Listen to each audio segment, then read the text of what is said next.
안녕하십니까. 요즘에 돈 버는 부동산 시간입니다. 한 주간 잘 지내셨죠? 한 주가 지났을 뿐인데 대한민국에도 엄청난 바뀜이 있었습니다. 제20대 윤석열 대통령 정부가 들어섰습니다.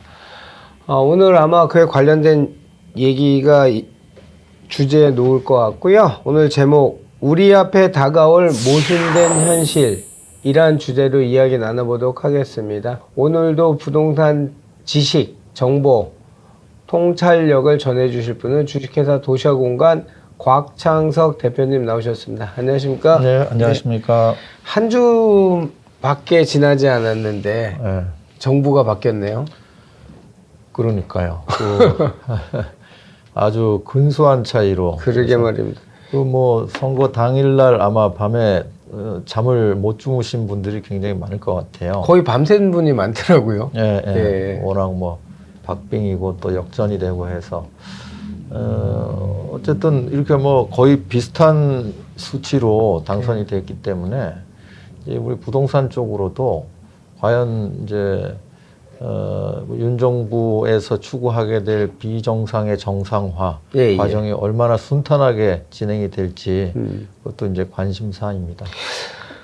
그런데 오늘 주제가 우리 앞에 다가올 모순된 현실이라는 주제를 잡았습니다. 예, 예. 그런데 어쨌든 우리가 직전 프로그램이 이제 대선 후에 부동산 전망을 했었는데 그 이재명 후보, 윤석열 후보가 된다면 이프절로 이제 그 어차피 공급량은 많아지고 세제 완화나 기타 완화는 들어가지만 공급량이 늘어나는 데에서 공공이 주도하냐 민간이 주도하냐 이제 이런 문제를 얘기했었고, 그 다음에 뭐 우리 곽 대표님의 통찰력으로서 이재명 정부 들어와서는 이렇게 될 것이다 이렇게 얘기를 하셨는데, 오늘 주제는 저도 약간 이게 무슨 의미인지 잘 모르겠어요. 우리 앞에 다가올 모순된 현실, 어떤 걸 얘기하고 싶으신 거죠? 이제는 이제 뭐 이재명 후보 공약은 생각할 필요가 예, 없고 예. 윤석열 이제 당선인이 됐는데 좀 그 공약 사항들을 좀 살펴보면은 예. 우선 뭐 5년간 250만 호를 공급하겠다. 수도권에서 뭐 한 130만 호 가까이를 공급하겠다. 예. 또 재개발 재건축을 활성화시키고 예. 그걸 위해서 뭐 정밀 안전 진단을 포함해서 각종 규제들을 풀어서 또 용적률도 높여주고 해서 정비 사업을 활성화시키겠다는 내용이 있죠. 예, 있죠. 그리고 세제 쪽으로도 뭐 가장 큰 게 현재는 양도세, 중과세를 한시적으로 유예를 하겠다는 내용.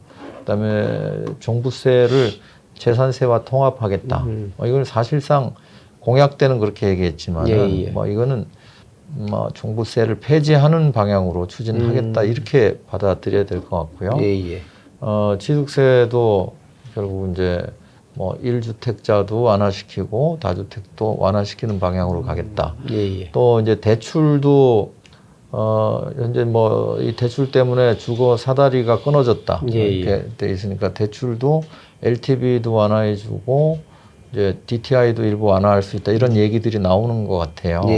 뭐 LTV도 생애 최초 구입자에게는 파격적으로 뭐 80%씩까지 LTV를 완화해주는 이런 안들이 나오는데, 이것만 놓고 보면은 서로 이제 뭐 집을 가진 다주택이라든가 또는 집이 없는 무주택이라든가 이런 분들, 이제 무주택자들은 뭐 원가 주택을 공급하겠다고 하니까 거기에 대한 기대를 또 걸 것 같고요. 그렇죠. 다주택자들은 당장 뭐 양도세, 종부세를 완화해 주겠다고 하니까 그럼 이제 양쪽에 서로 기대가 달라져 있어요. 그렇죠. 뭐 공급을 엄청나게 해주겠다, 또 원가 주택을 공급하겠다 하니까 무주택자들도 또 기다려야 되는가는 그런 생각을 할 수 있고, 다주택자들은 또 세금을 풀어주겠다고 하니까 기다려야 돼. 이제 동상이몽이 시작이 되고 있는 거죠. 그래서 이제 우리 앞에 다가오게 될 모순된 현실이라는 거를, 그런 이제 지금 여러 가지 공약들이 실행되는 속도에 따라서도 서로의 기대에 못 미치는 결과가 될 수 있다는 거하고, 우리가 일반적으로 알고 있는 내용과 현실적으로는 모순된 결과들이 단기에는 벌어질 수 있다는 걸 감안하셔야 된다는 측면입니다. 예, 무슨 말인지 이제 이해되네요. 공급을 많이 하면은 당연히 집값도 떨어지고 뭐 전월세 가격도 안정되고 이렇게 될 거 아닙니까? 예, 예. 근데 현실에서는 좀 윤 정부에서 공약하고 있는 내용은 재개발, 재건축 등 그 이제 필요한 지역에 예. 공급을 하겠다는 거잖아요. 재개발, 재건축을 하면은 당연히 우선 먼저 따라오는 게 멸실이에요. 철거하고 멸실이 돼야 되잖아요. 그렇죠. 그럼 이제 많이 지어지기 위해서는 선제적으로 많이 부셔야 된다는 거죠. 그렇죠. 그러면 당연히 거기 살고 있던 사람들이 이주 수요에 의한 또 과거 같으면은 이제 5층 이하 재건축들 이런 것들은 전세가가 비싸지 않은 거였지만은 이제부터 진행되는 것들은 멸실분들이 중층 재건축들이에요, 대부분. 그럼 이제 중층이면은 전세가도 상당히 비싼 것들이거든요. 그렇죠. 이런 것들이 뭐 멸실 이주 수요, 이주 멸실 수요로 나오기 시작하면 전세난을 크게 부추길 우려가 있다는 거예요. 그래서 공급이 많아지면서 오히려 전세난이 시작될 수 있다는 점. 두 번째로 그동안 사실 이제 공급이 계속 줄어왔는데 공급이 늘어날 때에 전세가뿐만이 아니고 매매가도 뛸 수 있다는 거예요. 지난 이제 작년 이후에는 거의 거래가 없었습니다. 예, 예. 이제 완전히 뭐 전세건 매매건 분양이건 다 올스톱인 거의 뭐 올스톱인 상태였어요. 이렇게 물량이 없을 때는 이동도 없고 가격 변동도 없어요. 뭐 크게 떨어졌다기보다는 지금은 그냥 변동이 없는 예, 상태인데 이제 물량이 늘어나면서 어떤 변화가 일어나냐면 물량이 늘어나기 위한 전제 조건으로 분양가가 현실화돼야 된다는 거예요. 그렇죠. 지금은 분양가 상한제 해가지고 사실상 뭐 주변 시세보다 비슷하거나 싸게 공급하는데 거기다가 중도금 대출도 안 되고 하니까 아예 그냥 분양은 말로만 하고 있는 상태입니다. 이제 실제 분양이 늘어나기 위해서는 그게 아파트건 오피스텔이건 할 거 없이 분양가가 뛰게 돼 있다고요. 예, 예. 그러면 이제 뛰게 되는 분양가가 또 주변 기존 주택의 시세를 자극하게 되거든요. 그래서 공급이 늘어나면서 현실적으로는 전월세 가격이라든가 매매가가 뛰는 이런 모순된 현실이 당분간은 벌어질 수 있다는 점. 예. 그런 점을 감안하셔야 될 거고, 이거는 뭐 이제 세제 측면에서도 마찬가지입니다. 세제 측면에서도 이제 많이들 기대하고 계시는 게 다주택자들은 이제 세금 깎아주면 내가 중과세를 안 받아도 되니까 좀 마음이 편해졌어요. 예. 또 반면에 집 없는 분들은 그래 그렇게 양도세 중과세를 완화하면 막 매물이 쏟아져 나와서 가격이 떨어질 수 있겠구나 하고 이 동상이몽이 서로 다른 기대를 하고 있는 거예요. 근데 실제 이제 이 시행이 되면은 다주택 양도세 중과 유예가 시행이 되면 요거는 이제 법률 개정 사항은 아니고 세금을 더 강화시킬 때는 법률 개정해야지 한시적으로 할 때는 이 시행령 개정으로 가능하거든요. 이제 이렇게 실제 시행이 되면은 뭐 특히 장기 보유했던 분들 장기 보유 특별공제 혜택 때문에 전혀 못 팔고 있던 그게 완전히 사라졌으니까 뭐 20년 30년 들고 있었던 분들은 아이고 정말 고맙다고 팔려고 나올 거예요. 그러나 더 길게 보면 이게 한시 대책이잖아요. 그렇죠. 2년이 될지 1년이 될지 모르지만 급매로 과연 나올 수 있냐는 거죠.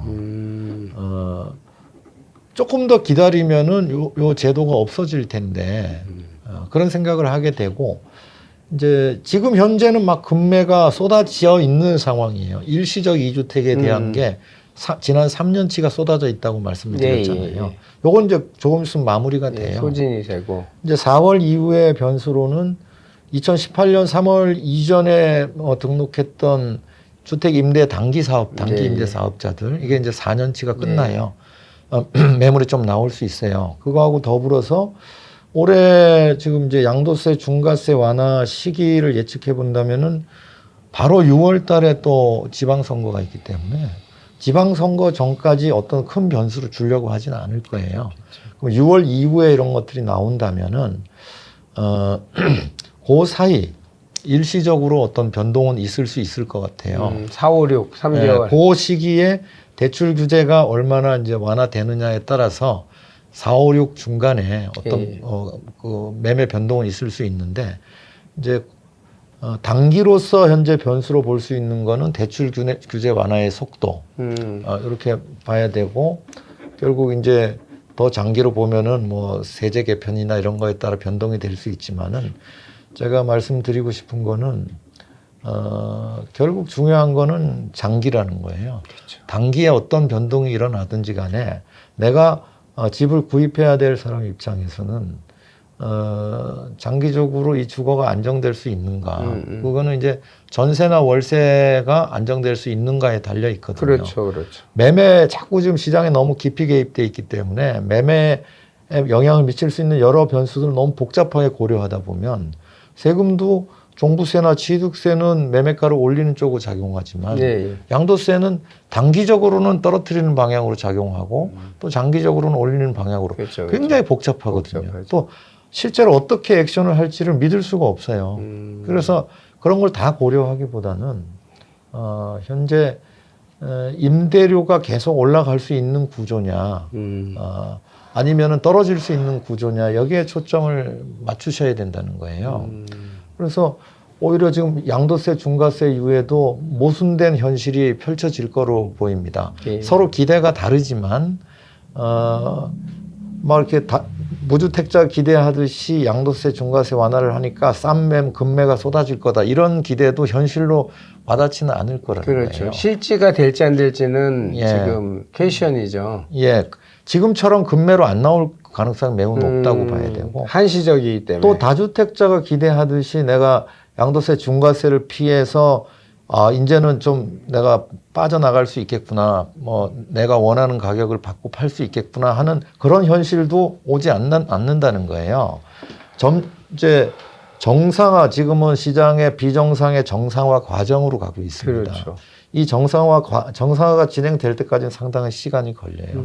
우리 문정부 초기에 말씀드렸던 대로 이 타임 렉이 존재하거든요. 예, 예. 뭐 3, 4년 정도 렉이 존재하는데 그 기간 중에 현실적으로는 다주택자도 쉽게 다주택을 탈출하기가 쉽지 않을 거고 무주택자도 집을 사기가 쉽지 않은 그런 과정을 거치게 됩니다.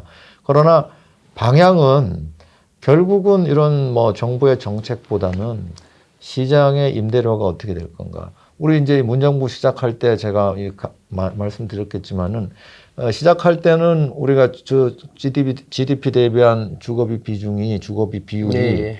거의 전 세계 꼴찌 수준이었어요. 지금 이제 한 중간쯤 와 있을 그렇죠. 거예요. 끝날 때 이번 상승장이 끝날 때는 거의 최고 수준으로 가 있을 가능성이 높거든요. 그래서 일단 기대 수준을 낮춰야 됩니다.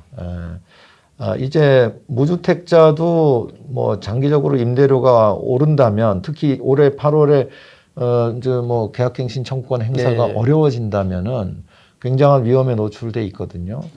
다주택자도 마찬가지입니다. 앞으로 거래가 그렇게 원활하기가 어려워요. 막상 가격은 올라갈 수 있으나 실제로 내가 세금을 내고 엑싯하는 과정이 쉽지 않을 거예요. 그래서 우리가 그리는 장밋빛 그 미래 기대 이런 것과는 현실은 상당히 당분간은 모순된 결과를 낳을 것이다. 그래서 모순된 현실은 주의를 잡아주셨고요. 예. 이게 그냥 시장이란 이 복합체는 정말 복잡하지 않습니까? 우리가 흔히 강의 때 예전에 90년대인가요? 미국의 그 롱텀 매니지먼트라고 노벨 경제학상 두 분 학자가 낀 어벤져스 주식팀이 만들어졌잖아요.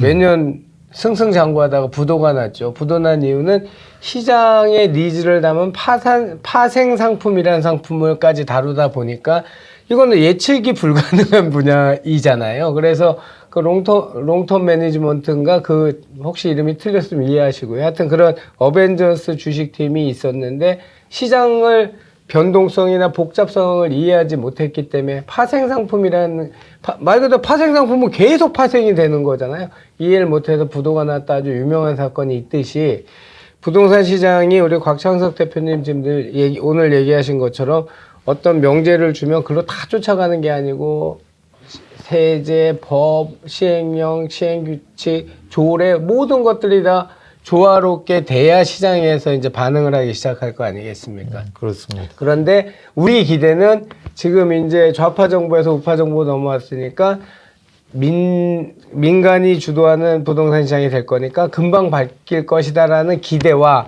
현실적으로 어려움, 시장에 녹아드는 어려운 과정 간의 그 모순, 괴리, 오늘 그걸 얘기해 네, 주신 그렇습니다. 거죠? 그렇습니다. 예, 알겠습니다. 하여튼 잘 지켜보자고요. 현 정부 20대 윤석열 정부에는 시장을 잘 아시는 우리 곽 대표님도 아는 분이라고 하셨던 분이 부동산 정책을 입안하셨고 또 대담 저기 인터뷰 기사에도 나왔듯이 방향성을 얘기해 주셨는데 방향성을 잡고 바뀌는 데는 시간이 좀 많이 걸리겠죠. 걸리겠지만 최소한 지향점이 정해진다는 거는 의미가 있을 것 같습니다. 제가 저번 저기 방송 때 대명천지란 말을 했었는데 저는 그 말이 그렇게 깊이 생각하실 줄 몰랐어요. 제가 생각한 대명천지는 그냥 꺼릴 게 없는 밝은 세상 뭐 이런 뜻으로 늘 들어왔었고 저도 그냥 관용어처럼 썼는데 그게 뭐 조선시대 명나라 속국이 되는 뭐 이런 히스토리까지 못하고 제가 살을 깊지 못했던 점 사과드리겠습니다. 그리고 그런 거 이렇게 관심 있게 봐주셔서 감사하고요. 하여튼 뭐 제가 쓰는 말하고 이렇게 속하고 좀 틀린 게 있네요. 그건 이번에 또 알았고요. 더 단어 쓰는 거 조심하겠습니다. 이제 뭐 봄이 다가오는데 뭐 연신 확진자가 뭐 30만 명, 40만 명 나온다고 하니까 물론 감기처럼 경증으로 인식의 변화는 왔지만 하여튼 감기 조심하시고 확진 조심하시고요. 한 주 건강하십시오. 그리고 좋은 방송이라 생각되시면 멀리 구독 소개도 해주시고 꼭 구독을 눌러주셔야 저희가 업로드되면 소식이 가니까 구독과 좋아요 꼭 눌러주시기 바라겠습니다. 다음 주에 건강히 또 뵙도록 하겠습니다. 오늘도 저희에게 아주 부동산 굉장히 큰 틀을 만들어 주셨습니다. 주식회사 도시화공간 곽창석 대표님이셨습니다. 감사했습니다.